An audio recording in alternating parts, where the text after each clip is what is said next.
Hello, Tech fans, and welcome in to episode 158 of the Tech Sideline Podcast, originating from TSL's high-tech studios in the Virginia Tech Corporate Research Center. On today's show, we break down the return of the Commonwealth Cup to Blacksburg as Virginia Tech knocked off Virginia 33-15 on Saturday.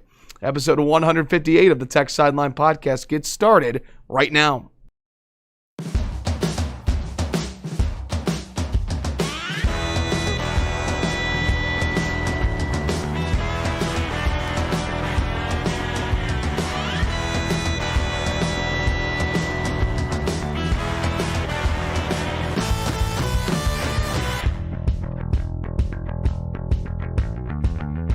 Whether you are watching live or archived on YouTube, listening on Apple Podcasts, SoundCloud, Amazon Music, Spotify, Google Podcasts, or on Stitcher, we're so glad you could join us as we record on Monday morning, December 14th. Our normal crew today, we have our managing editor, Chris Coleman, our founder and general manager, Will Stewart, the best podcast producer in the land behind the scenes. He is Malcolm Stewart, and I'm your podcast host, Evan Hughes. If you're watching live on YouTube this morning, thanks so much for being with us. Two quick things. Please hit the like and subscribe button. Please help us out.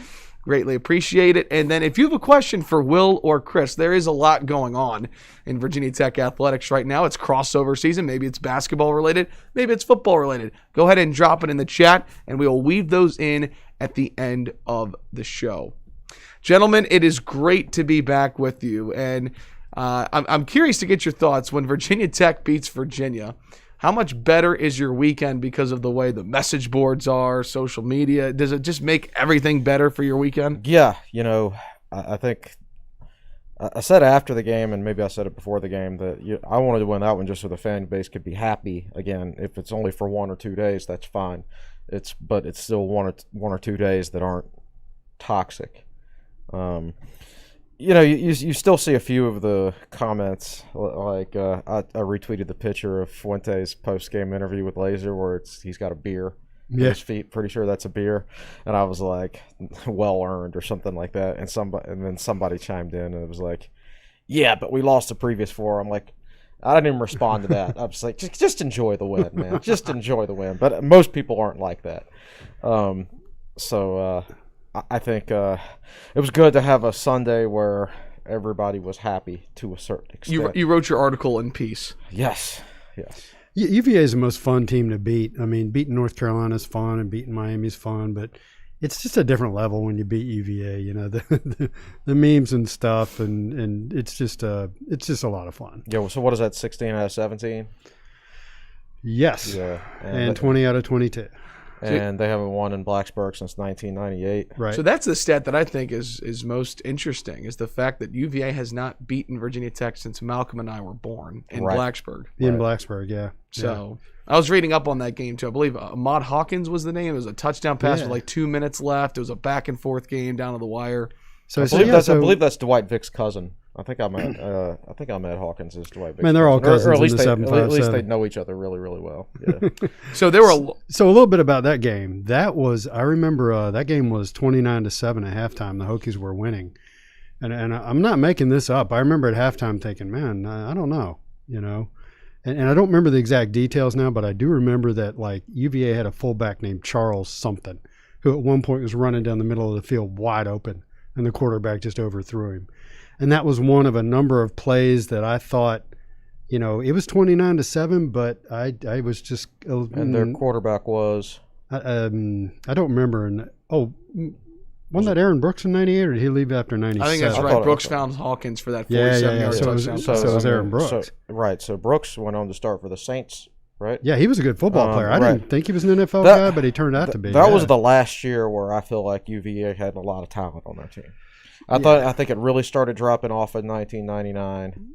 Steadily dropped off. Yeah. And that 98 team was still pretty loaded. Patrick Kearney was on that team, probably. The peak year in the rivalry was the 95 and 96 games. Right. There was just so much talent on the field. But I remember just thinking at halftime I wasn't totally comfortable with it. And sure enough, Tech, gacked it away in the second half. And then the 90. Chris, do you remember the score of the 96 game at halftime? I think UVA was actually winning. UVA was winning 9-7 at halftime, and Virginia Tech won 26-9. And ironically, I wasn't the least bit worried about that game. I was like, man, Tech's going to win this thing in the second Tech had a half. habit that year of their offensive line was so big and strong, and they'd be in a tight game at halftime, and then they'd just wear out the other team in the second half. And that's what I thought would happen in that game, and that's what did happen. Well, this one certainly had a different feel to it. Virginia Tech was trying to win the Commonwealth Cup back. Virginia was trying to win consecutive cups for the first time since 1997, 1998. And it certainly lived to be a game that you guys both predicted the games. You took Virginia Tech, Chris took Virginia, and the Hokies win it 33-15. We're going to break it all down today on episode 158 of the Tech Sideline Podcast, which is presented by Campus Emporium, proud to sponsor the TSL community. A portion of every sale is returned to Virginia Tech in support of its endowment for excellence, student programming, and need-based scholarships. We have been serving the Virginia Tech community for over 25 years from our locations in Blacksburg and our online store. Please visit the #1 source for Virginia Tech merchandise at campusemporium.com or come see us at 207 North Main Street or 1337 South Main Street. Tech Sideline Podcast also presented by the Southeast Regional Training Center. Go to southeastrtc.com to find out how you can support Virginia Tech wrestling today. So before we dive into everything, I have to say, so after a win for Tech football, right, it's fun to be on social media. How can you not get on Twitter and see the memes and see the tweets? But the best tweet on Saturday, I think, had to come from our own Chris Coleman. And I have to read this tweet that happened just before the third quarter started that literally made me laugh out loud. I don't remember it. Tech scored on every drive in the first half. If they do that in the second half, they'll win. #analysis. They didn't quite do it. They did it on the first drive, though. They did score on their first drive and made it 30-7. And even the most pessimistic of Tech fans had to feel pretty good at that point. Yeah, it seemed like Tech had taken their best shot. Like Tech had muffed a punt and UVA still couldn't score. UVA had successfully faked a punt and they still couldn't score. So they had already done those things, and Tech was still up 30-7, and it would have taken a lot for UVA to come back at that point. So both Virginia Tech and Virginia entered Saturday's Commonwealth Clash kind of on different trajectories. Virginia was looking for its first 5-game winning streak since 2007, and the Hokies were hoping to avoid its first 5-game losing streak since 1992. Hokies prevailed 33-15. Virginia Tech's first win since October 31st on Halloween against Louisville. Will, was this the most complete game Virginia Tech has played all season? that is a good question. I would have to go back to maybe the NC State game. That's the only other option. Yeah, special teams, although Brian Johnson kicked really well. Brian Jordan. As they called him on the ACC network. Is he from Mountain Gap? That's a whole other story, God. Yeah, and how about did you catch at the very opening of the broadcast? I put this on our message boards. Dan O'Brien, I think, was the play-by-play. Dave O'Brien. Dave O'Brien was the play-by-play guy, and he said something about how the Cavaliers were looking to avenge last year's loss to the Hokies in 2019. And then later he was talking about how, or maybe it was the other guy was talking about how, Justin Fuente thought he was going to have one of the best secondaries in the country this year, and then they gave up over 500 yards passing to Boston College's backup quarterback last week. Nope. I mean, these are people hired by the ACC. They're supposed to know ACC teams and ACC players. Yeah, I'm sure this league's making a ton of money. Can't wait for that. It's a legit question. Is that the worst ACC network broadcast you've seen? It's probably. So what's the reference about the Atlanta Braves? What'd they say? Brian Jordan used to play for the Atlanta Braves. Okay. He used to play for the Atlanta Falcons too. He was a slightly less good version of Deion Sanders. He was a DB in the NFL and an outfielder for the Braves and the Cardinals, I think, too. So how did we get on this tangent? What was the question? Was this the most complete game Virginia Tech has played all year? And let me ask you this. Well, they did muff a punt on special teams. Defense was good. Offense was good. So, I'm not a guy that does a very good job of retaining stuff from week to week. If you told me before the game that they're going to have to go to their backup punter, who, by the way, I didn't know who he was. Right. I did not know who Tech's backup punter was. If you told me they'd have to go to their backup punter and their tight end would be returning punts, I would say, okay, this isn't going to go well, right? There's going to be something bad's going to happen on special teams. So it did, right? So it's not a surprise, but they were able to overcome it. So I think it was probably complete considering the personnel they had on special teams. I would say it's the most complete game since maybe NC State. That's Let me follow up with this. Was this the best win of the season for Virginia Tech?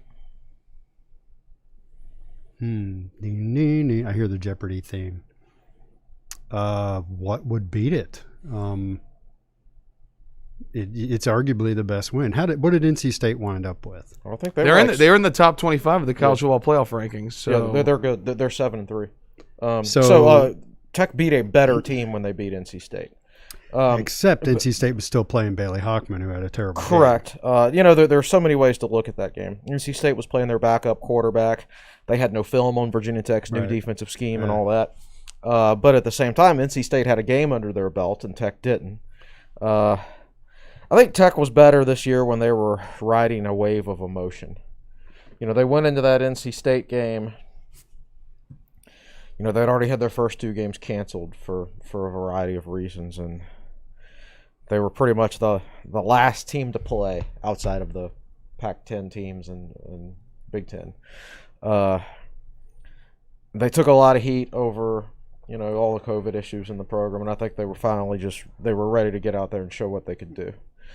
And then the UVA game, they took a lot of heat for going 0-4 the previous 4 weeks. UVA talked so much trash to Virginia Tech on social media when Tech had to cancel the game earlier in the season. Yeah. So I just think Tech's a better football team when they find a way, when it's an emotionally charged game. Now, you can argue that, every game should be an emotionally charged game. Yeah, that's true to a certain extent, but that's not – it's also not realistic. You can't tell me that Clemson was emotionally charged to play Virginia Tech. They did not look emotionally charged. No. So no team out there plays consistently from an emotion standpoint every year. It's just some teams have more talent than others, and you can't tell it as much.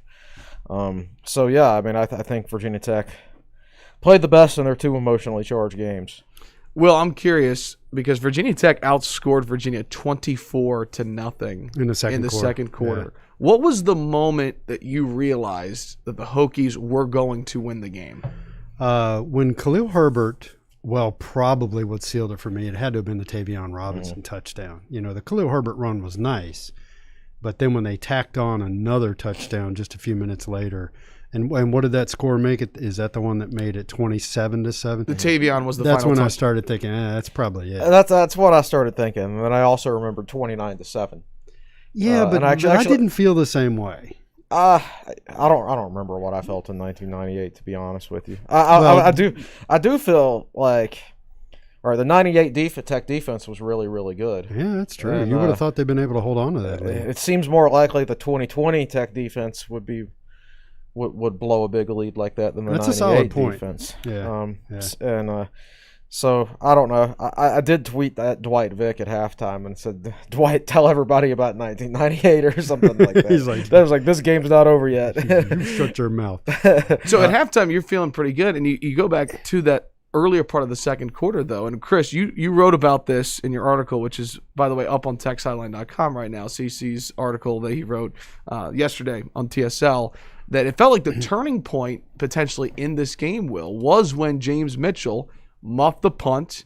Virginia got the ball in the red zone. Delaney misses the field goal. At that point, it was 10-7 Hokies, right? Yeah, correct. And it looked like they were about to gift UVA a field goal or a touchdown, and they didn't. I think UVA gained 3 yards on 3 plays and then missed a field goal. And by the way, that field goal looked on TV like it was good. Yeah, I actually looked away after the field goal, and then I looked back at the TV when I heard the ref saying no, or the announcer saying no good. Yeah, I was surprised. But. So, by the way, in case you weren't aware, the announcers were at home. So O'Brien was at his house. Tim Hasselbeck was at his house. And Hasselbeck was at his and house. I actually think they're a terrific crew. I know there might have been a couple slip up, but Dave O'Brien's one of the best play-by-play guys in the industry, and I enjoy Hasselbeck's NFL coverage. So they were pretty bad on Saturday. They were ill-prepared. There's a difference between being bad and being ill-prepared. I actually called the game, so I was not listening as much, but so I need to go back and watch it myself. Oh, goodness. But, let me transition to this. Chris, I'm going to ask for your expertise here because we're going to talk about the offense. We're going to talk about the defense. There's a lot of highlights. What unit was more important in the win for Virginia Tech, the offense or the defense? Because that's where we're starting. I actually would say defense this time around. So. Yeah. I mean, 33-15. So you held UVA to 2 touchdowns, but it really wasn't the amount of points in so much as the key stops that they made. The stop after the muffed punt, for example, was huge. The stop after UVA successfully faked the punt. It feels like when those types of things would have happened to Virginia Tech in other games this year, things would have just started going downhill, right? The collapse point, I guess, so to speak. But Tech didn't collapse in either case. They could have gone down 14-10 after that muff punt. Instead, they got a stop and then went down and kicked a field goal, and then it's 13-7 Tech. Mm-hmm. Start of the second half, it's 27-7. UVA fakes that punt. If they'd gone down and scored a touchdown, it would have been 27-14, and you're sweating a little bit. And instead, Tech got the stop, kicked another field goal. It's 30-7. Game's over. And that was halfway through the third quarter. Right. Right. Yeah. Exactly. I mean, that was a slow game. Like there were only 3 total possessions in the first quarter. Right. UVA had 1 possession in the first quarter, and that was it. Yep. And Fuente talked about it after the game. He said, I think our defense has played better the last 2 weeks because we've intentionally tried to shorten the game offensively. Yeah. And the defense, they don't have to play as many plays. They're not under as much stress. So that's a game management type thing. I think most offensive-minded coaches don't have a great grasp on that. They just think, let's go out and score points. Right. They don't think about how it affects you defensively and just actually trying to score. Yeah, actually scoring on every drive would help you win the football game, but really trying to score on every time and trying to run a fast-paced offense. Does that actually, for some teams, that would actually impede their ability to win the football game. And that's certainly the case for Virginia Tech, I think. If Tech tried to play that style, it would make us a worse football team. Yeah. So I think he's good at management like that, about figuring out how the offense can help the defense. Well, he has a reputation as an offensive coach, but he's always viewed the program holistically. Right. Yeah. Virginia quarterback Brennan Armstrong came into the game. His last 2 games, over 400-plus combined yards of total offense. No Virginia quarterback has ever done that before. It was a program record. He finishes 25 of 46 through the air, 259 yards, 2 touchdowns, 2 picks, 15 attempts on the ground for 23 yards. We talked about their running backs in the preview podcast. Shane Simpson, 2 carries. Wayne Talapapa, 2 carries. Keaton Thompson, 2 carries before he left with an injury. Will, what did Virginia Tech do right defensively to slow down Brennan Armstrong and that UVA offense? Oh, I have no idea because I'm not an X's and O's guy. But they did play with emotion. They played physically. The defensive backs in particular were physical. The most physical game of Diablo's career. Yeah. Where's that been? Can we get that every game? Yeah. So there was that, and I think the other side of the coin is one of the things I was thinking about this morning was really what exceptional plays did UVA make? They lack playmakers on the offensive side of the ball. Like their receivers are solid, but there's not a spectacular their quarterback's guy solid. There. Their running backs are, I don't even know if I describe them as mediocre. I just don't think they're very good. I'm really racking my brain. They did nothing. I mean, they're a completely mediocre team from a talent standpoint. Completely mediocre. Like Broncos, I think he's done a good job getting the most he can out of the program, but that's still a team that they don't have playmakers at all. on that team. No, and I'd have to Except say that big freshman receiver who right, Lavelle Davis 26 yards Jr. a catch. Yeah, he was a playmaker for him this year. Billy Kemp had 9 receptions for 73 yards, but Davis Jr. just 3 receptions. Tony Poljan had that touchdown catch, and Terrell Jana was held to just 3 receptions. Billy Kemp has had a good career there, but the problem with Billy Kemp is he's the same size as me, and he's a possession receiver. Like if you're 5'9", 170 at the FBS level, you need to be a speed receiver. You need to be a big play threat, and instead he's very much a run a 6-yard curl, catch it, and get tackled. Well, 9 catches, 72 yards. Exactly. It speaks for itself. Exactly. So it's just lack playmakers on that side of the ball. I think Tech is getting better defensively, though. Looking at their preliminary grades, I stress that these are preliminary. Looking at their early grades on PFF, and the Hokies have had 3 of their best 4 coverage games of the season in 3 of their last 4 games. Yeah. Miami, Clemson, and now UVA. The Pitt game being the outlier there. I think Pitt was a bad matchup for Virginia Tech. It is what it is. But so I think Tech they played more man coverage against Miami, so they've maybe mixed a little bit more of that back in. But I also think their zone defense is much improved. Playing zone defense is hard, especially if you don't get to practice it. I mean, doing anything is hard if you don't get to practice. But it was a scheme change, a slight philosophical change, and then they couldn't practice. I mean, they weren't going to be very good, knowing all of that. So I think once they finally got used to doing what it is they were being asked to do, they started playing better. Wish they'd been able to have a spring or a preseason, or we might be talking about different results this season. And I thought the defense, the zone coverage in particular, looked rough on UVA's first possession. And we talked in the last podcast about death by 1,000 tiny cuts and barely picking up the first down. And UVA on their first possession picked up 3 first downs, and they picked them up by 1 yard, 2 yards, and 3 yards. So they were just barely getting them. And Tech was doing the same thing. Right. Tech was doing it by 0 yards. Oh man, it was crazy. They were catching the ball right on the line. On the sticks. It was crazy how both teams were doing the exact same thing in the first quarter. And the 2 teams combined to convert 8 of their first 9 third downs. One more point about the defense is, Dorian Strong is back healthy now. Yeah. He had strep throat there for a while, lost some weight, but he played almost every snap the other night in place of Breon Murray. And I think Strong is the 12th highest rated corner in the ACC, which is darned impressive for a true freshman. In a 15-team league this year. Right. Breon Murray is actually PFF doesn't count Notre Dame, so I'm not sure. Okay. Anyway, Breon Murray is actually the lowest rated cornerback in the ACC this year. Really? In the entire league? Yeah. I wrote that last week in my Inside the Numbers, I think. And Wow. The whole league. And I just think when you replace the lowest rated cornerback in the league with the 12th best cornerback in the league, then you're going to have a better performance, right? Yeah. So I think that had a lot to do with it as well.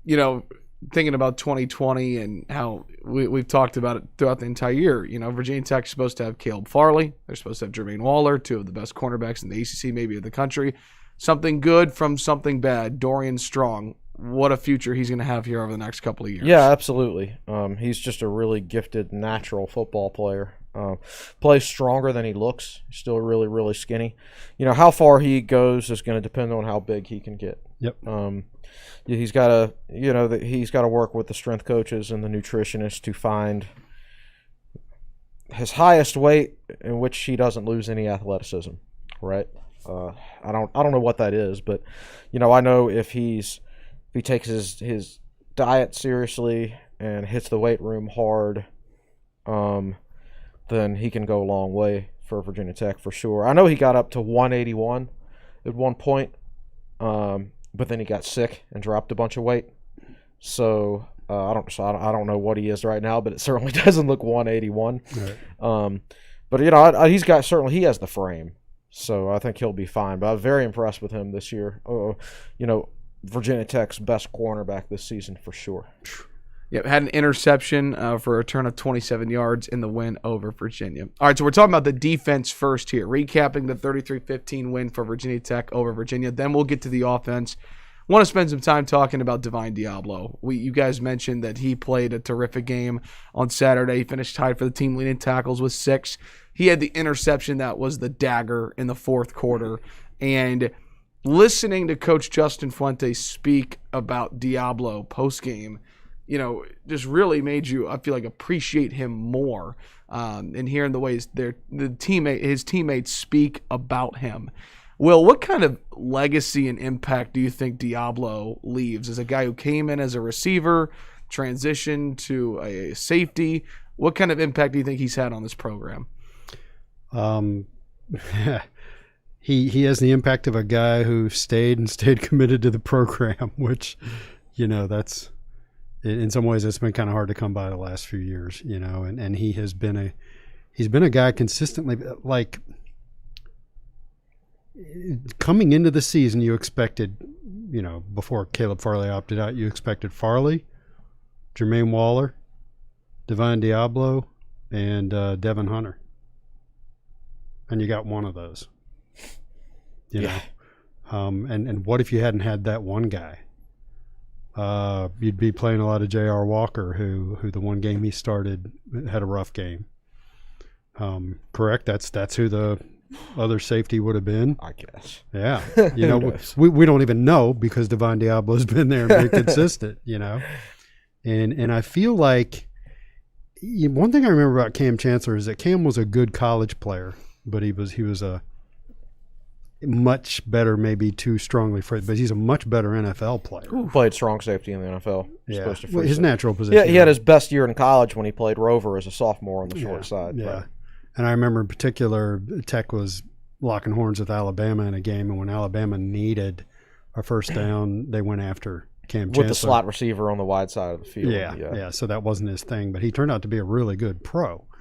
And you hope that's what's in store for Diablo. Now, if you look at he did play physical the other night, but although he looks like Cam Chancellor, he has not been playing as physical as Cam played. That hit he had on Keaton Thompson, though, knocked him out. Was that a Cam Chancellor-esque hit? Yes, and it was clean too. And I watched that replay. There was an official standing right there watching it, and the official never flinched, but it was a shoulder hit. It was not. He didn't leave with the head or any of that stuff. And Thompson, who is technically UVA's backup quarterback, I guess. Yeah.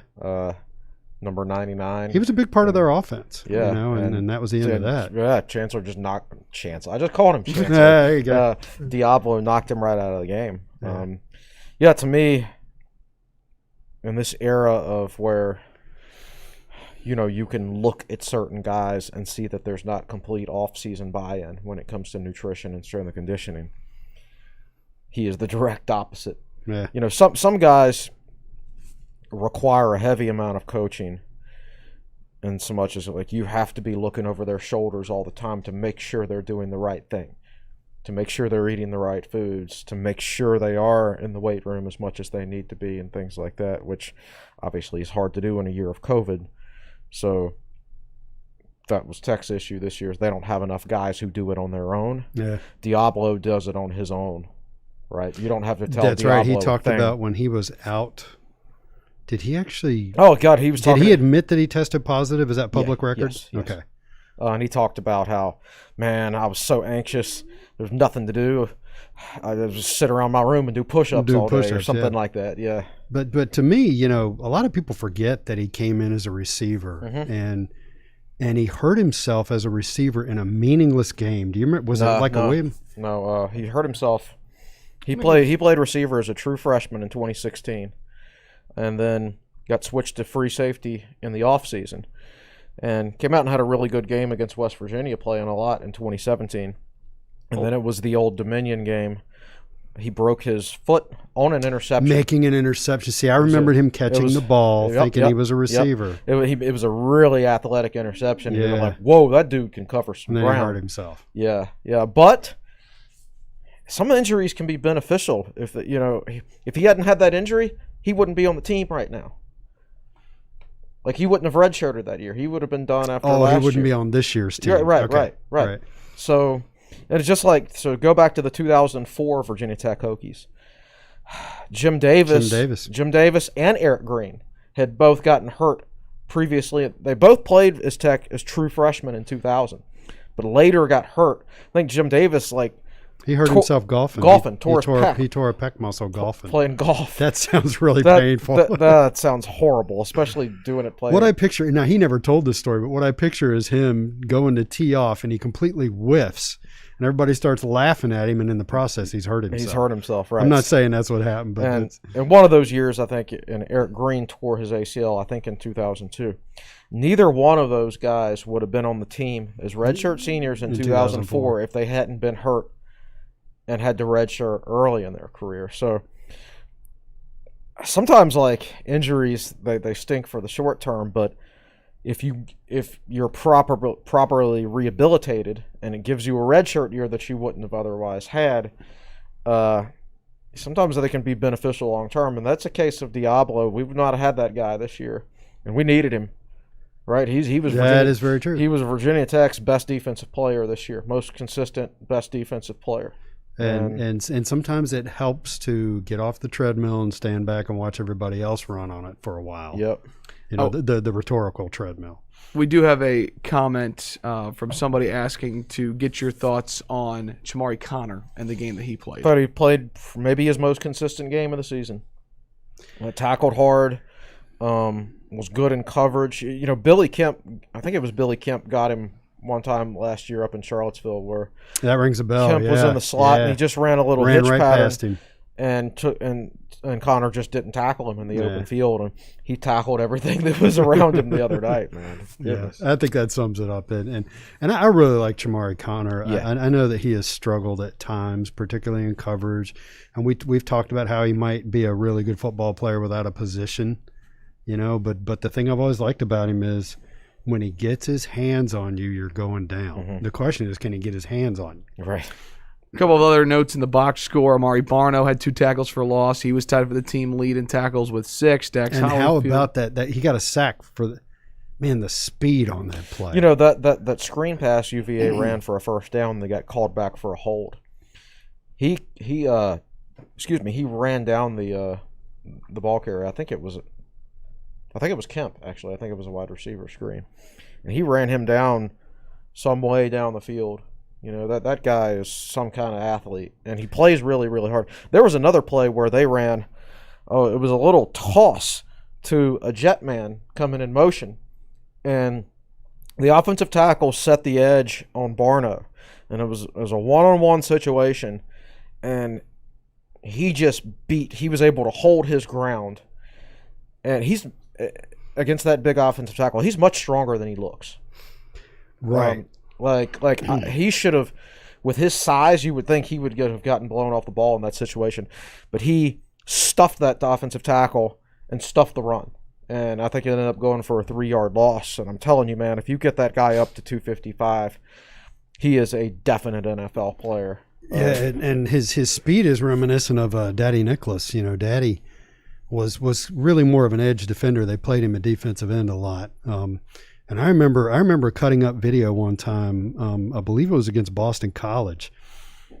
The Eagles were down inside their own 10, and Nicholas rushed in and had a quarterback hurry, or very close to it. The pass was completed, and it was probably just some sort of screen out of the backfield or something. The guy starts running upfield, and Nicholas went from rushing the quarterback to sprinting downfield and making the tackle on like past the 50-yard line. It's a really remarkable piece of film to watch a defensive end running like a sprinter and catching a receiver or running back from behind. That was Jacob Yates chiming in there. Thanks for the comment on Chamari Connor. Last thing on the defense. It's amazing. We've spent almost a half hour talking about the defense because there was so much good in this 33-15 win for Virginia Tech over Virginia defensively. I want to talk about Justin Hamilton for a minute because the regular season is over. I felt like, for someone who monitors social media and the boards early, or boards often during games, that Justin Hamilton received a lot of criticism early in the year from the fan base. What can you say about the job that Hamilton has done, given the circumstances in his first year as a defensive coordinator? I think he did fine. There's one thing you could negatively judge, and that's, I think, maybe it took him a little bit too long to maybe mix in some more man coverage. But other than that, I mean, it's a completely new defensive scheme. He lost his best 4 football players. And they are?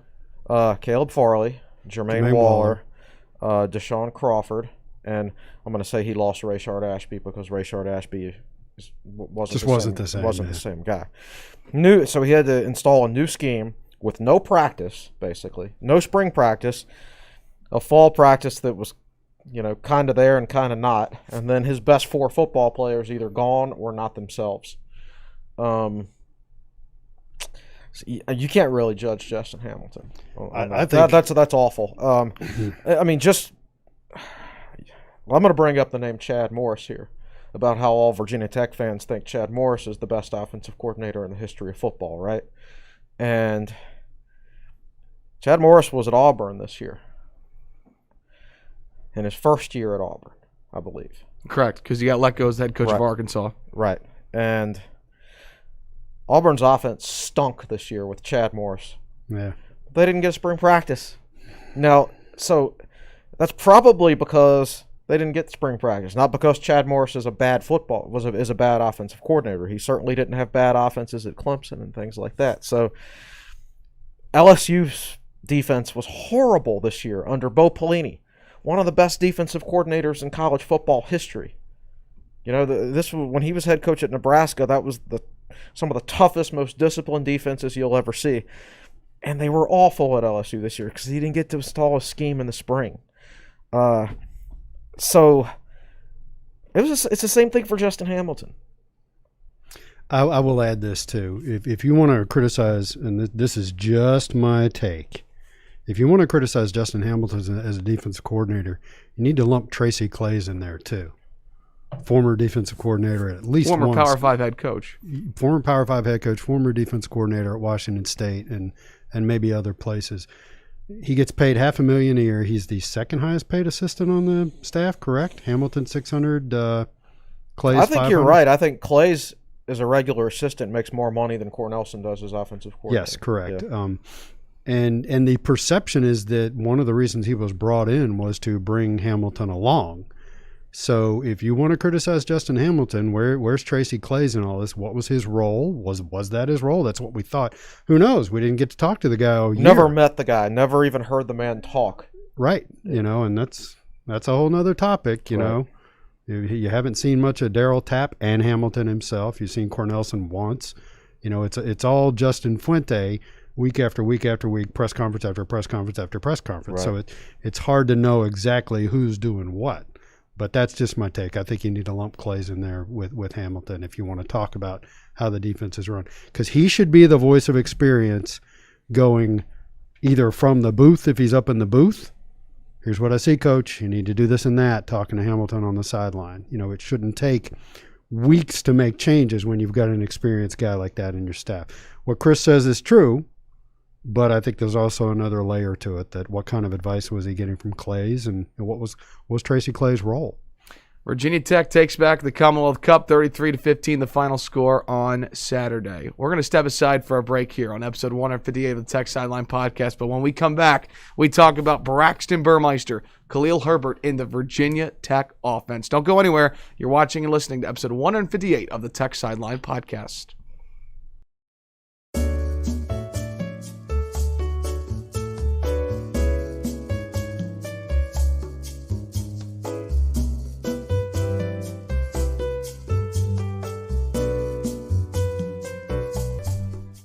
Paul Fitzpatrick writes in on the YouTube Live, did I just get on an elevator? ? Yes, we have some elevator music that we are proud of and that we absolutely love. Hope you enjoyed What is he talking about? I hope you enjoyed the timeout as we welcome you back. So let's ask Malcolm. Malcolm, where did you get that music? I think I just searched non-copyright elevator music. Malcolm starts non-copyright elevator music. There you go. That's why he's the best producer in the land, Clever folks. fellow. Absolutely got to love it. Welcome back in episode 158, Tech Sideline Podcast, presented by Campus Emporium and the Southeast Regional Training Center, alongside of Chris Coleman, Will Stewart, Malcolm Stewart. I'm Evan Hughes, recapping Virginia Tech's 33-15 win over Virginia on Saturday. Just spent a half hour talking about the defense, and there is a lot to talk about on the offensive side of the football. And let's start with this.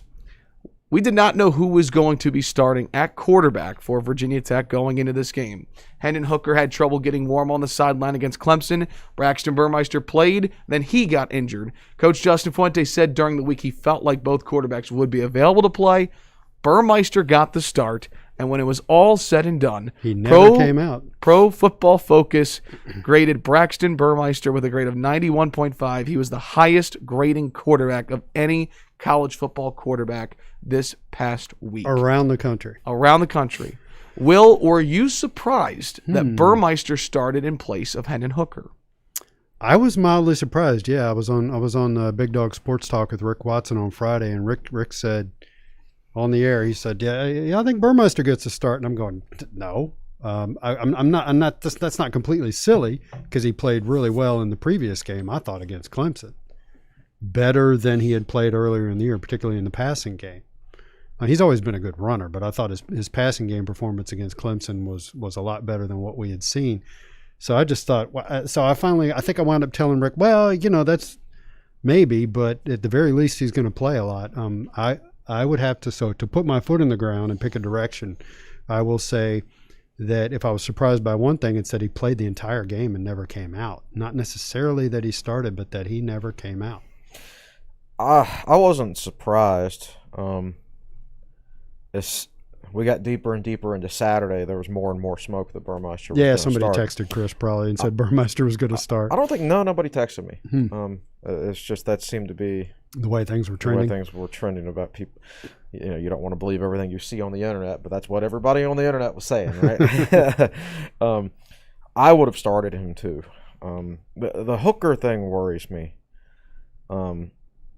For Hooker, for obvious reasons, but for Tech too. Like, if the official diagnosis, which we heard it was anxiety plus the cold. Anxiety in a quarterback is not ideal, right? Hooker always seems, his facial demeanor, his body language, he always seems like a cool, collected guy, but maybe he's not on the inside. Yeah. I don't know. So that's a little bit scary. I would have been hesitant to put him out there a week after that happening to him. And there may be a lot going on that we just don't know about. Burmeister, highest rated performance. If you'll remember from last week's preview, I noted that UVA's pass coverage grade was dead last in the ACC, and the only ACC team to grade out lower than 50. Their pass defense isn't just failing; they're like barely getting any of the answers on the quizzes right. And there, to your point, there was room to work. And if Burmeister has a weakness, it's that his arm is not strong. Right. The ball stays in the air a long time. So it's good that the coverage is not snug. The pass protection was awesome. Yeah. He also, on a couple times, you could see him going through his progressions. And like the Tavion Robinson touchdown. Yes. I mean, I thought he started from his right and went all the way to the left. And I think Tavion was the third read. And And then when he saw him zing, he threw it immediately. I just think we haven't seen a Tech quarterback do that all year. So that's the single most exciting thing to come out of his performance is watching him scan the field. Good things happen when your quarterback can get past his first read. And Burmeister, again, man, I don't think your average person realizes that guy got here last season, practiced in the Tech offense for 2 weeks. The NCAA ruled him ineligible, so he goes to the scout team. Then he missed spring practice. Then August practice starts, and everybody's got COVID, and every practice is getting shut down. He gets thrown into the fire, basically running an offense that he had hardly practiced. Yeah. Practice is important. Okay? We're talking about practice. Despite man. what Allen Iverson told us. So, yeah, I mean, it would make sense that he's a better player now than he would have. Allen Iverson played 100 games a year. You know, Right. Braxton Burmeister doesn't get to play 100 games a year. That's true. You're right. When you're playing 100 games a year, you don't really need to practice. Yeah, it's true. So I think it makes sense that Burmeister was better at the end of the season than he was at the beginning. And it makes sense that the Tech defense was better at the end of the season than it was at the beginning. Because if there's two groups or individuals or whatever that needed reps, it was those two. And they didn't get them because they couldn't practice. And once they finally got some games under their belt and more time in the system and everything like that, they started playing better. So couple of thoughts to add to all that. It's good to hear that grade is that high, because at one point in the game, and I actually went on the message board and I said, should Braxton be keeping some of these balls, you know, in the read option? And I thought about that later, and I thought, no, because UVA runs kind of a 3-4 setup. They bring a lot of edge pressure. Their best defenders are on the edge. And I did one of the plays where I thought Burmeister should have kept it. I went back and I rewatched it, and no, he shouldn't have kept it because the UVA defender was waiting on him. So I think he probably made a lot of the right decisions there, especially based on his grade. And the other thing that nobody's talking about is Virginia Tech's very first possession was a field goal drive, correct? Yes. Yeah. There was a play, a 3rd and 4, where the rusher came in from the left side of the defense, Burmeister's right, untouched. And Burmeister ducked under him, ran forward, ran to the side, sprinted out to the side, and completed exactly a 4-yard pass for the first down. That was a phenomenal play that nobody's talking about. And he made it, and that drive kept going, you know, and I'm trying not to get too excited. I would give him one piece of advice: hit the weight room, put on some size, because if you're going to be the main quarterback in this offense, and we don't know what's going to happen in the offseason, if you're going to be the main quarterback in this offense, yeah, you're going to have to run the football, and you need to be bigger and stronger, and that'll help with arm strength also to get a little bit more pop on the ball. I would say the same thing to the other quarterback. Yes, to all of them. But just watching that game against Virginia, I think we saw some things to build on. 15 of 22 through the air, 212 yards, and a touchdown for Burmeister. On the ground, 7 carries for 36 yards and a long of 12. Now, Khalil Herbert was the story of the offense. You guys both said you thought he could go over the century mark. Well, he did that before halftime. Right. 20 carries, 162 yards, and a touchdown for Khalil Juice Herbert. He has 6 100-yard games on the season. And last week against Clemson, eclipsed the 1,000-yard mark. He's the program's first 1,000-yard-plus rusher since Trayvon McMillan did it in 2015. So let me jump in here and add another stat. I looked at this last night. Somebody somewhere said that he leads the country in all-purpose yardage. You go and look it up on the NCAA site, and he's listed something like 9th. But that's all-purpose yards per game. If you just sort it by total all-purpose yards, he does have the most in the country. Gosh, if he hadn't played that one snap against Liberty. Well, yards. Yeah, that hurt the yards per game. Yeah. But he has played 11 games, so he's piled up a lot of pure yards. The guys that are currently ranked ahead of him in yards per game have played 3 and 4 games. You know, they're Pac-12 guys and Big Ten guys and that sort of thing. So he leads the country in total all-purpose yardage. You know, is the strange thing about Herbert is, I don't mean to cut you off. I'm sorry. I did want to make this point. He had the really long run against UVA. He actually didn't have as good a game as he normally did. His vision wasn't as good this time around. You don't think so? No. Some of those outside runs that people were complaining about were actually him cutting them outside, and they were designed inside runs, and they were there. And it's times he's kind of fall. He's had some great outside runs when things have broken down and he's gotten to the outside, but he's fallen in love with that a little bit. And he tried it 4 or 5 times against UVA when he shouldn't have, and it led to losses. Maybe it gets back to what I said about they defend the perimeter better, and he didn't have that locked in. Maybe not, yeah. But there were a couple times where he took 2 and 3 yard losses when if he had just kept it on the inside, he could have at least had minimal gains. Like his PFF grade wasn't as good. from a running standpoint this week. Have you got his stats up? Like, how many yards did he lose rushing on the day? He lost 4 yards on the day. He gained 166. He netted 162. Which for him is a lot because he only had lost 18 rushing yards the entire season. And there was a whole lot of no gains in there too. Yeah. So but he left some yards on the table, to be honest with you.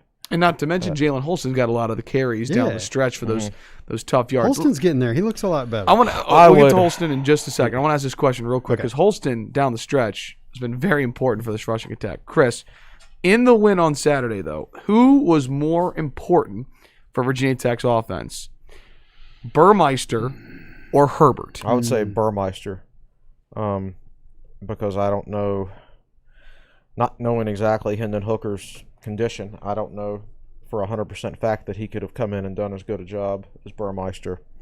If you took out Herbert and put in Holsten, you probably don't get the long touchdown run, but you would have still had a competent running game, right?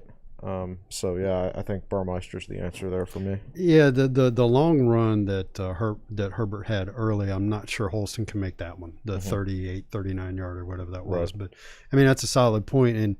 And to me, there were a few times, particularly early, where Burmeister kept moving the chains. Do you have it in front of you? What was Virginia Tech on third downs? Let's see. As I think in the second quarter they were 6 of 7 or something. That's at one point. I know Virginia Tech was 7 of 9. I think they might have been 4 of 4 in the first quarter. Let's see. As I run through HokiesSports.com, maybe not the first quarter because they had to kick a field goal in the first drive. Virginia Tech had 20 first downs. UVA had 19 first downs. Let's see if I can. Third down conversions. The Hokies were 9 of 16.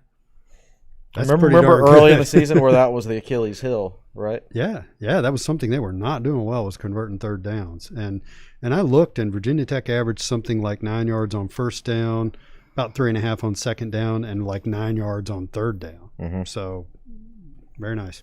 Let's talk about Jalen Holsten now, who sort of broke onto the scene against Miami with 2 touchdowns, right? He's somebody who battled injury last season, missed the majority of last year, had his 2 touchdowns against Miami. 14 carries for 58 yards. And again, down the stretch in the fourth quarter when the Hokies needed a burn clock, it was Holsten as the featured back and not Khalil Herbert. Chris, bigger impact this year, Raheem Blackshear or Jalen Holsten? Blackshear's impact won't necessarily show up in the stats. It's because of how he aligns and manipulates defensive formations and things like that, which opens some things up.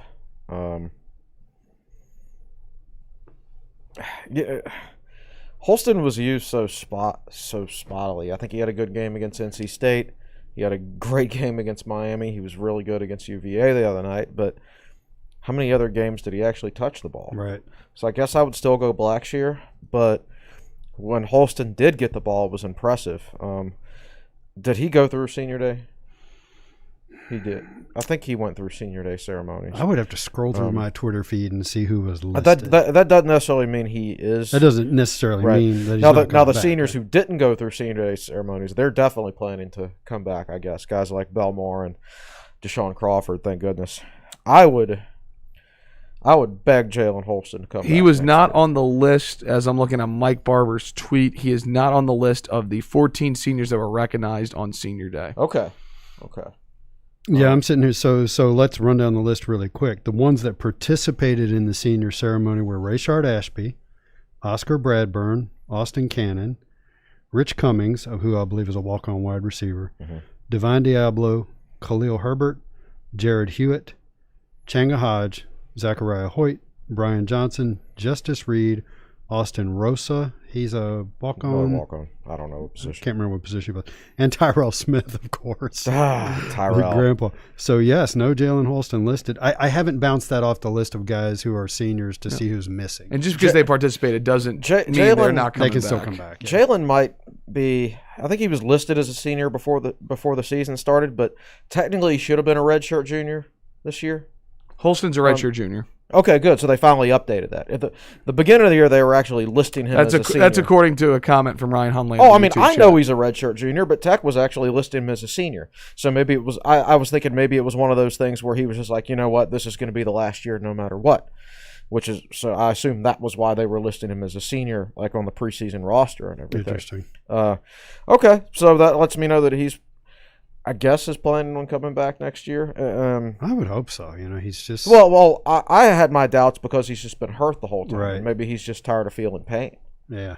But he I think certainly didn't. He can play a big role for Tech next year. Well, sure. he's a physical guy. If you look at just look at him, and he buys in. All you got to do is look at him, man. But if you look at what Tech would have had to do if they weren't running Holsten, Blacksburg was ineffective earlier in the year at the running back spot, just not physical enough.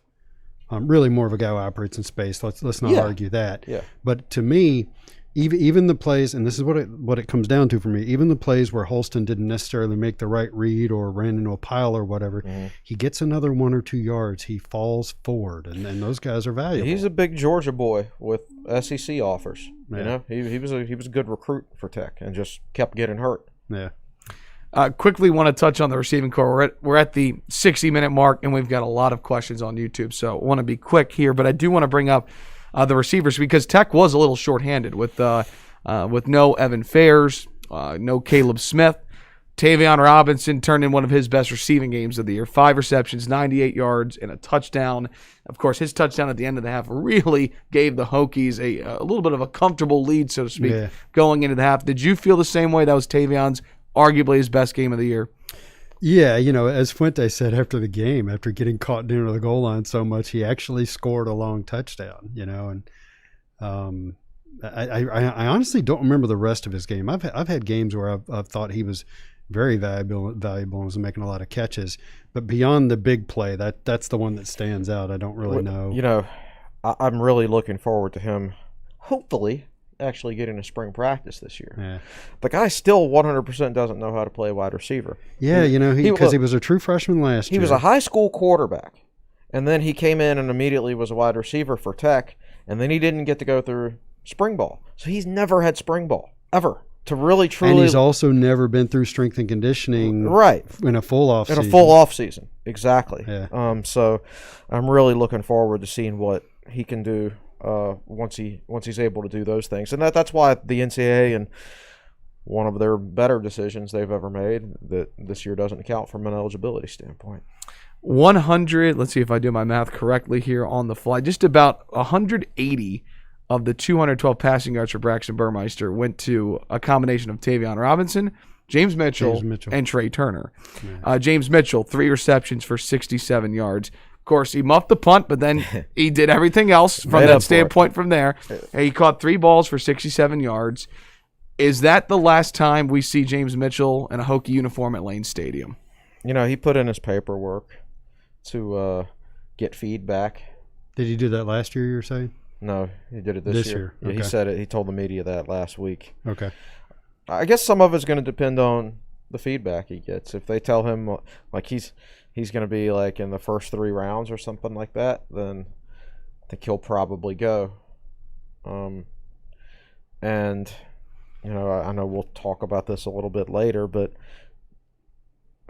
he's not blind or deaf. He knows what's going on with the coaching situation at Virginia Tech too. So some of it may come down to who's his football coach next year. Yeah. So I don't know right now. That's a good question. I think his best football is as good as he is. His best football is probably ahead of him. I agree with that. I think once he gets into an NFL program, and you see him on the field, you're gonna be like, man, look at him. I think he's gonna put on 20 pounds of NFL muscle. He's still only 242. Yeah, he's a guy who'll play in the NFL at probably 260, 265, and then he'll really start to maximize all of his potential. Yeah, I would love to see him come back next year and take advantage of the Student Athlete Performance Center and what is hopefully a revamped, we'll just call it player development system. Well, the weight room's going to be much larger, that's for sure. Yeah, and he's going to be able to actually use it this time, I assume. I've always felt like he's a guy who looked a little smooth to me, like he wasn't really like he's gotten bigger, but he's still not quite everything what you would expect. Yeah. So I think he's the guy. If he did come back, though, I really do think he could improve his stock if everything in the offseason goes right, falls the right way, then he can really improve his stock. All right, 2 quick notes before questions. Offensive line was terrific on Saturday. Virginia came in with 22 sacks over their last 4 games, in the top 4 in the country in sacks this year. And the offensive line did not give up a single sack on Saturday. So there's one of your telling stats. Now, some of that is thanks to Braxton Burmeister. Yes. He avoided 1 or 2. And it was a good day for the Vice Squad, as they call it, the offensive line. Yeah. Quickly, my last thing, Brian Johnson, 3 field goals. You think about his career at Virginia Tech, right? When he used to split time with Jordan Stout, and you think about the North Carolina game, the 6 overtime game, the field goals that he missed, and then, Brian Johnson, where does he rank in the last 20 years or so? Best kickers if I remember, he struggled early on with making kicks over 40 yards. Correct. Yes, and then it's changed overnight, like in the Notre Dame game last year. Yeah. Like, I forget the exact numbers, but it was like a switch got flipped overnight. I remember he made the pretty long one against Notre Dame in those conditions, and when I saw Tech was trotting out the field goal team, I was in the stadium. I'm like, man, this isn't going to be good. He can't kick a field goal this long, even in regular conditions. And then boom, he nailed it. And from that day, it was like a switch got flipped, not a flip got switched. Got switched. Well, I think the ACC Network guys, and again, they're dodgy on getting their facts right. I think they said he's the only Virginia Tech kicker to make 3 kicks of 50-plus yards in the same season. I believe I heard them say that. Does that mean it's correct? I don't know. Well, I'm thinking about Joey Sly, too, and the leg that he had. He doesn't have that. Yeah. So I mean, he might be joining Joey Sly in the NFL next year, assuming he can kick off. Total side note. Well, Brian Johnson was kicking off in this game, right? Oh, was he? Well, Parker Roma was when he kicked it out of bounds. Then Brian Johnson. So, quickly, because as we transition to the questions, lot of questions here about the future of Virginia Tech football here in the chat. Yeah. Will, I'm going to turn it over to you. What do you think is next for this program? Wow, that's a big question. It's interesting because I'll put it this way. I'm not going to say at 11 a.m. on Monday certain things, just because at this point the process has to play itself out. But the very best sources, the guys who are really tied in, aren't sure that Virginia Tech is going to make a coaching change. They think so. Other sources that seem to know what they're talking about, but which we don't have a track record with. Well, there's 2 different types of sources. The ones that aren't sure they aren't quite sure, but they think it's going to happen.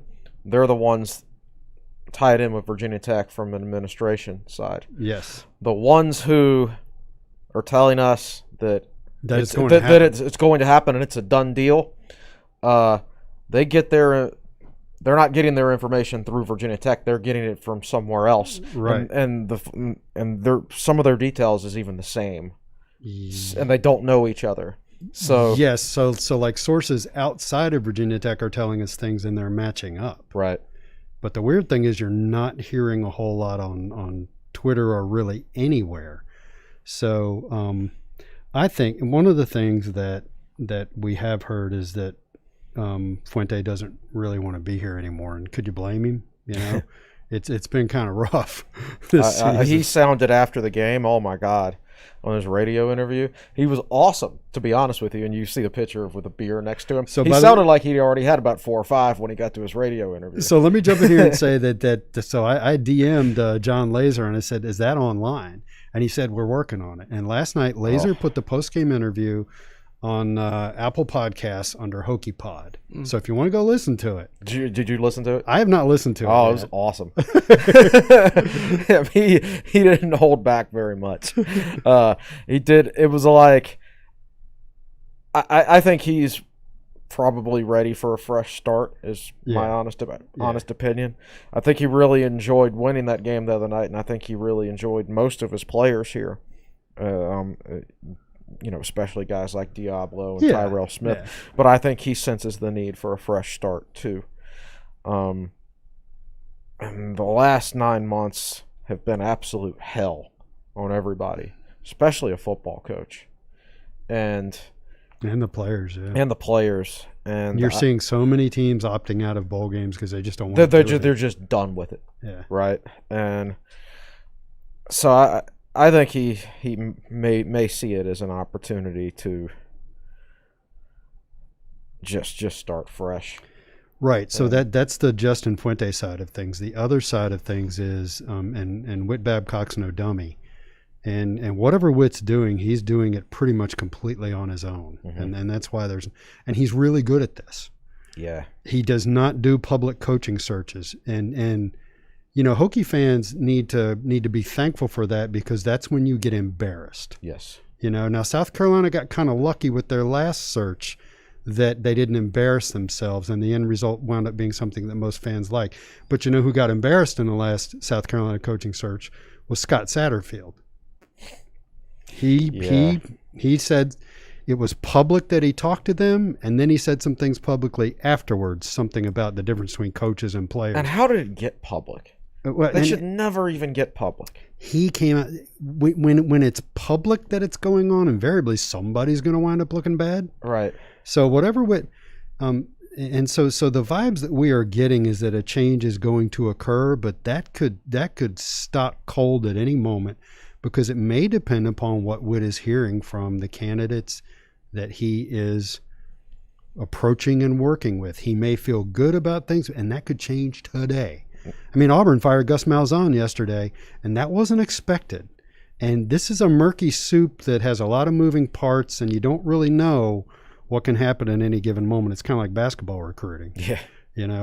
And so if Whit feels like he's got a guy that is a good fit, then I think there will be a change, but that could change like literally today or anytime. I think if Fuente did get let go, in theory, you would think it would be tomorrow, because tomorrow is when the buyout drops to $10 million. Right. And we're recording on Monday. Right. And exactly. Monday the 14th. Monday the 14th. So, but then signing day is Wednesday. But I mean, like I said, there's no good timing to do this year. I mean, It is what it is. It's just it's horrible for everybody if that's what Tech wants to do. But I would think if Whit Babcock did make that announcement tomorrow, I would have to anticipate that we wouldn't be waiting too long for a head coaching announcement, because I don't think he would make the move unless he knew he could get somebody that he wanted. It was so. Do you remember the gap between the firing of James Johnson and the hiring of Buzz Williams? It was like days, right? It was like James Johnson's firing was announced on a Tuesday, or maybe a Monday, but I think it was a Tuesday. And then that Friday, it came out, Virginia Tech has hired Buzz Williams. I think you're right. So, and the beauty of dealing with Buzz is he had no agent. And right. That's how you could keep it quiet. Yeah, that's true. Yeah. His agent wasn't Jimmy Sexton. No. All right. Well, let's go ahead and dive in. We've got a lot of questions, so I'm going to go rapid fire with you guys here. Quick answers. Rapid fire, Chris. First one from Steven Smark. Who is your player of the year for Virginia Tech, if you had to pick one? My player of the year for Virginia Tech would have to be... Pure performance, it's Darrisaw. Pure performance is Darrisaw. Best football player is Darrisaw. Yeah. You're tempted to say Herbert because he rushed for over 1,200 yards. Yeah. But if you said it was, I don't know. Offensive linemen always get cheated in this, right? The MVP of the team, right? I mean, an offensive lineman could be your best football player. So hey, let me head you off at the pass. If you remove Darrisaw from the equation, you're playing Janzi and Tenuta, and they're pretty good. Yeah, that's true. If you remove Herbert from the equation, what have you got? That's true. So right. yeah. Sorry, Christian Darrisaw, but that's the way you can look at it. Christian Darrisaw, we think you're the best football player on the team, but we have to give this particular award to Khalil Herbert. He transformed the running game this year. Yep. Question from Ghostwriter93. How big of a loss was Galen Scott's firing for Justin Fuente? Oh, gosh. Fairly substantial, I think. I mean, Tech had to make a coaching change after spring practice. And So basically, Tech went into fall with a coach who didn't even know the scheme as well as some of the players. You're talking about Tyrone Nix? Yeah. And who didn't want to be then here? he didn't want to be here anyway. He was out after 1 year. It was a little harder to recruit here. Let's just put it that way. Galen Scott was a guy who could have potentially been the Foster. Well, he was named co-defensive coordinator before he was let go. He was. I think he's more valuable as a confidant and a sounding board. I'm not sure he was all that great of a defensive coordinator. If you look at we don't know. He was only a defensive coordinator for 1 year, right? Yeah. But yeah, I mean, I think it was certainly a loss and didn't help. And honestly, that's about the thing That's about when things started to slide. That was off season 2018. Yeah. I was sitting in a pub in Oxford, England, when you texted me that news. Yeah? Yep, sure was. And I was... Sorry to bother you. CT Hockeyback writes, what do you think Virginia Tech's expected record would have been with the original schedule? Gosh. First of all, you'd have to refresh my memory on the original schedule. You had Penn State. You would not have had Clemson. Well, you had Liberty first week. You would have had Georgia Tech on the schedule. Instead of Clemson. And you didn't. You're right. You would have had... Was Liberty on the original schedule? Oh, yeah, first game of the season. Right. Now, Tech would have beaten Liberty first game of the season. So they were playing Liberty and then Penn State? Yes. Okay. Yeah. And I new scheme, man. Well, we saw what Tech did against NC State. Nobody knew what they were going to do schematically and things like that. I think with the original schedule, having the original schedule means there would have been no COVID. And no COVID means you would have had Caleb Farley. And you would have had the spring to practice your defense. And I think it would have been better. I don't think there's any question it would have been better. The schedule would have been the non-conference schedule, I guess, would have been tougher because of Penn State, but the conference schedule would have been easier because no Clemson. You basically replace Clemson with Georgia Tech.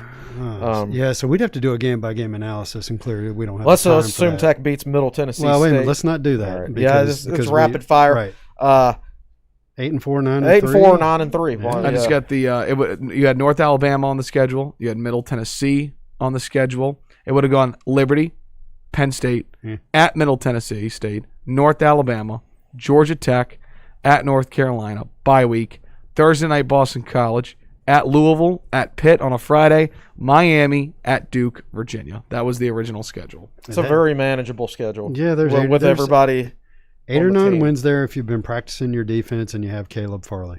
Yeah, I mean, question from PBA Anderson. If there's a no coach, what role will Frank Beamer and Bud Foster play? More, less, or the same? I think they'll be used for fundraising efforts, same as they have been. The same. Yep. Yeah.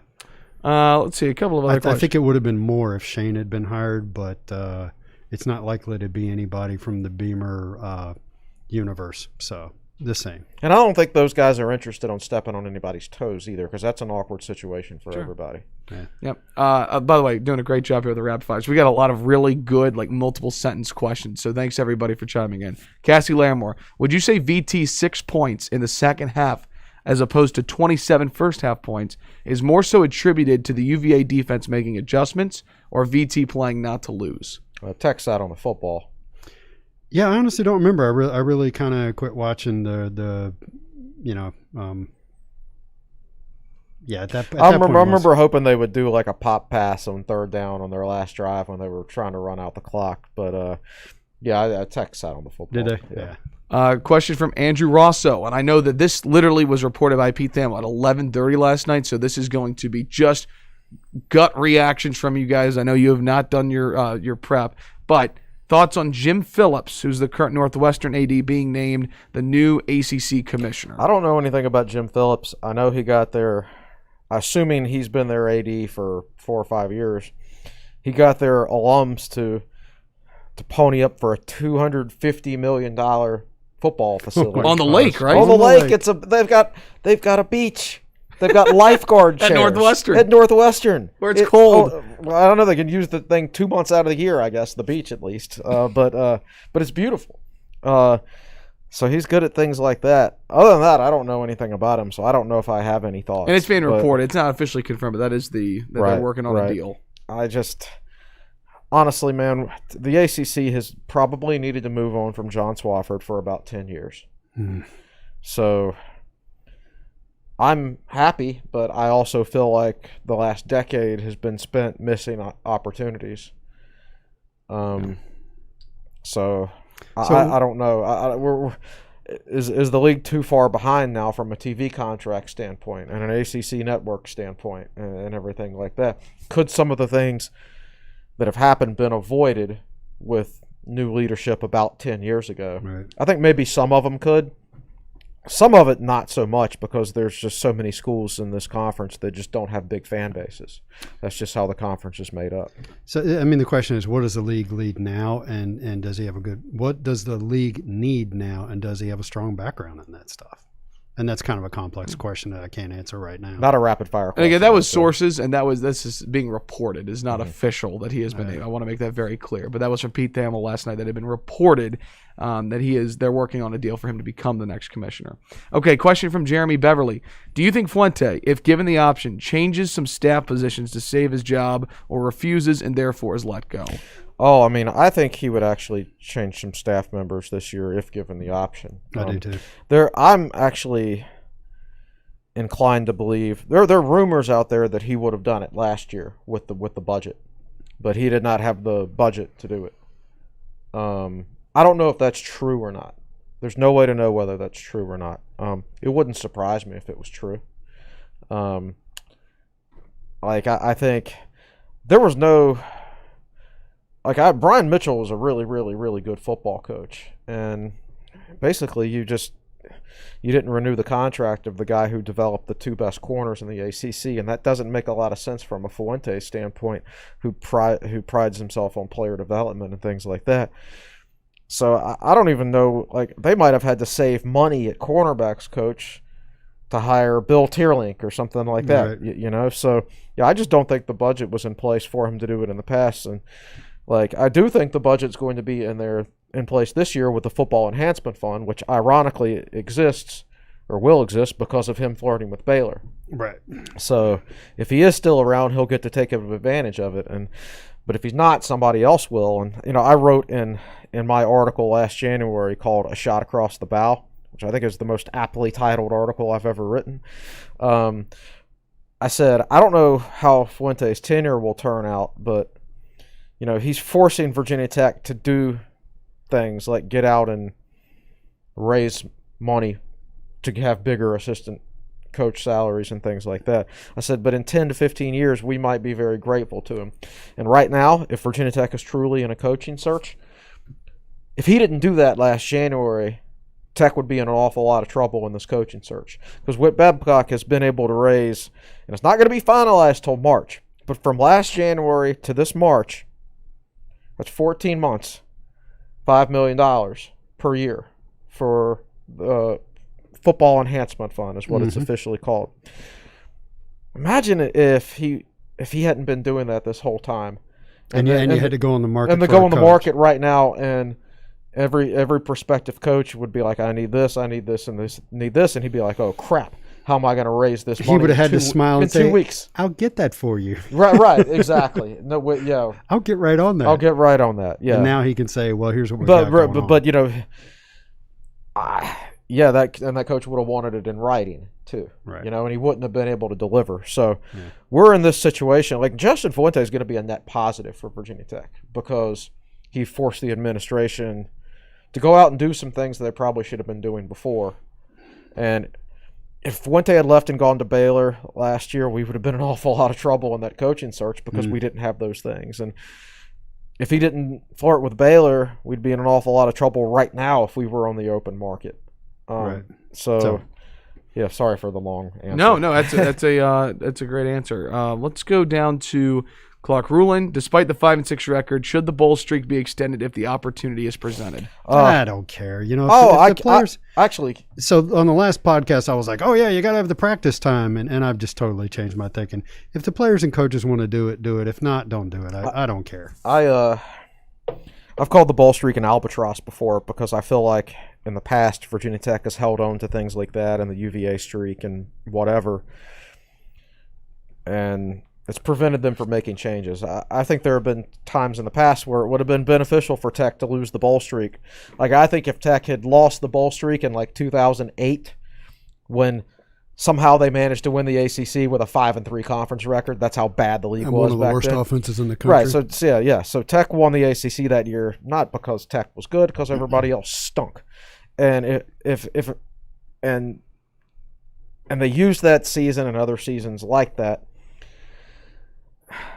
as an excuse not to make changes. Seduced by success. Seduced by success. And if Tech had not made a bowl game in, let's say, 2008, then I think that would have forced Frank Beamer to make offensive coaching changes after that season, as opposed to waiting until after 2012 when it was too late, right?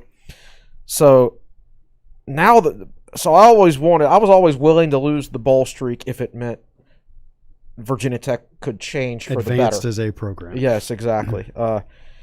Now I think that change is going to happen, and they don't have to sacrifice the bowl streak for it. So, yeah, I'd like to play in a bowl. So I'll say this. I think the all-time record is 35 or 36 bowls in a row. I think it's Nebraska. I'd like to get that. So from that standpoint, if they want to go to a bowl, I hope they do.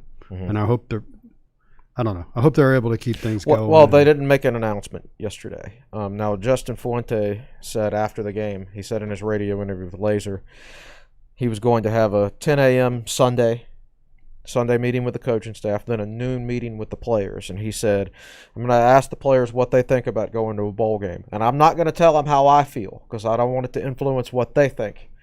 I'm just going to ask them how they feel. I would assume if they had voted no, that there would have been an announcement made yesterday. Okay. We've seen Virginia made an announcement on Sunday. Boston College publicly made a statement saying they were opting Pitt's out. also opted out. Pitt's also opted out. So I would assume that if the Virginia Tech players decided yesterday to not go to a bowl, we would have already seen it. But every interview that was done with every Tech player after the game, it was Brock Hoffman saying, I've never played in the bowl. I'd like to play in a bowl. Khalil Herbert, I've never played in the bowl. I'd like to. Poor guy at Kansas. Right, exactly. He's never won a rivalry game until He has Saturday. played in empty stadiums, though. That's true. Wow, Will. Whoa.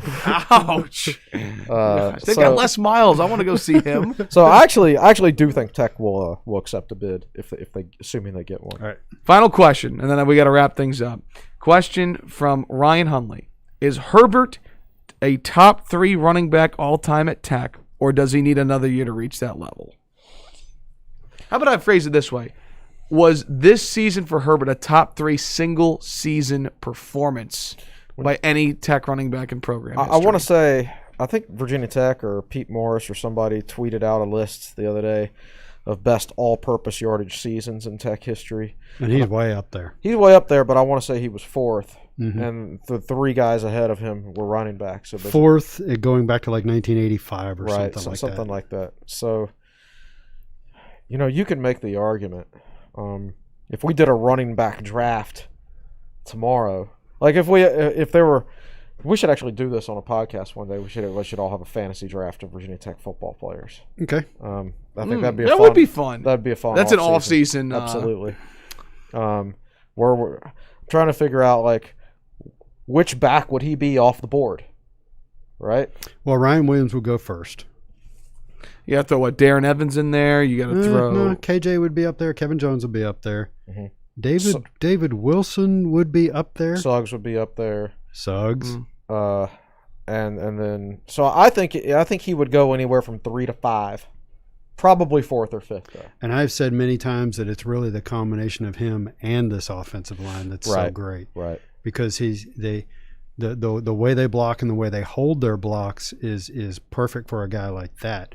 The offensive lines you had in the mid-late 2000s, those were Ryan Williams' offensive lines. You need Ryan Williams behind that offensive line. And my draft, might even depend on who was my quarterback, right? Yeah. I thought you and I did a fantasy draft one time. It was just you versus me though, and like I picked Vic as my quarterback, and I want to say I picked Kevin Jones as my running back because I think I said the athleticism between those two, the pure athleticism would be impossible to handle. I think that was my reasoning. But yeah, we should do that as an off-season project. Okay. Yeah.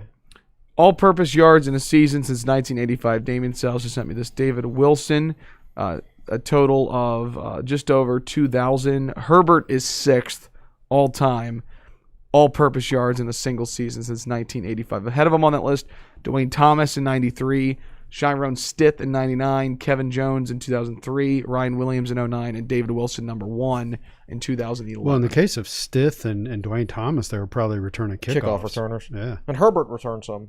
Yeah, think about the Duke game, right? He almost had that touchdown So, and by the way, we will leave the podcast with this. Pete Thamel tweeted 2 minutes ago, source, the ACC Board of Governors has approved Jim Phillips as the next league's commissioner. An announcement of the hire is expected later today. So, can't wait to analyze that. There we go. And can we look forward to a Monday Thoughts article today, Will? I'm sketchy on it. Some games you're really, well, I have to because it's UVA. I just don't know how good or lengthy it's going to be. Because, you could write a really, really good lengthy column and then something happened in the middle of the day today that invalidates half of what you wrote. So that's part of it. But I do need to write something about this game specifically. But it's funny. Sometimes I know exactly what I'm going to write and say, and that was the case last week. It's really not the case this week. I have a few thoughts going through my head. Monday thoughts, so there you go. And I'll put them down. It's not going to be an 8-page epistle, though, I think, because there is a lot going on right now that we need to keep our eyes on. So I'll do something, yes. Chris, what will be coming up on TechSideline.com this week? No clue for the same reasons. How about this? Because Tom and Mary Lester did ask us, will we have basketball coverage tomorrow? Yeah, I'll get Jake to write assuming he's able to do it, to write a Clemson preview. I know we didn't talk about that. I apologize, but today football heavy. If Jake can't do it, then I'm not going to have time. Right. I'm guessing. Signing days on Wednesday. Fuente's buyout drops tomorrow, so if anything did happen there, you would think it would be tomorrow, right? Yeah. So, all those makes it kind of impossible to plan content from. We're going with flow this week. We're just going with the flow. Now, we will say that if something does happen with Virginia Tech's coaching situation, we'll have a special podcast at some point. Might not be within the hour that the news breaks, but we're all around and we're all able to do it. Yep. Will, it is the most wonderful time of the year. What's a great holiday gift you could give to somebody on Christmas or for a holiday? What would be good? A TechSideline.com gift subscription. And how can you do that? Which means, well, I need to get up from the podcast and go over and sit down at my desk and put the icon on the homepage. So it's not quite there yet, but keep your eyes peeled for it. I'm usually pretty good about it. I haven't been good this year, but it'll be. So if you, I don't know where it'll show up on a phone, which is like 70% of our traffic now. But if you look at it on a PC and go to the homepage, you'll see a little. I think it's the ad that we put up as a little gift wrap package. Awesome. So look for that. Students, $29.99 a year. It's a great deal. I know there's a lot. Yes. So to be clear, the gift subscriptions are 1-year subscriptions at the $85 price. Gotcha. If you have a student that you want to give a gift sub to, email me and we'll handle that differently. That's awesome. There are a lot of students that listen to the podcast. I got a compliment that I was in a class and I did a podcast for a class. It was a history class. I was doing it for my final, and someone writes in and goes, I listened to you on the Tech Sideline podcast. How about that? There you go. So, okay. Cool. We're over 90 minutes. Thanks for staying a little bit later, guys. It's going to be a busy week. He's at Will Stewart TSL on Twitter. He's at Chris Coleman TSL on Twitter. Our homepage at Tech Sideline on Twitter. Be sure to follow us on social media to stay up to date with everything going on Virginia Tech Athletics. And if you're watching on YouTube, we've got 29 likes. Can we get it over 30? Just hit that like button, please, and hit the subscribe button as well.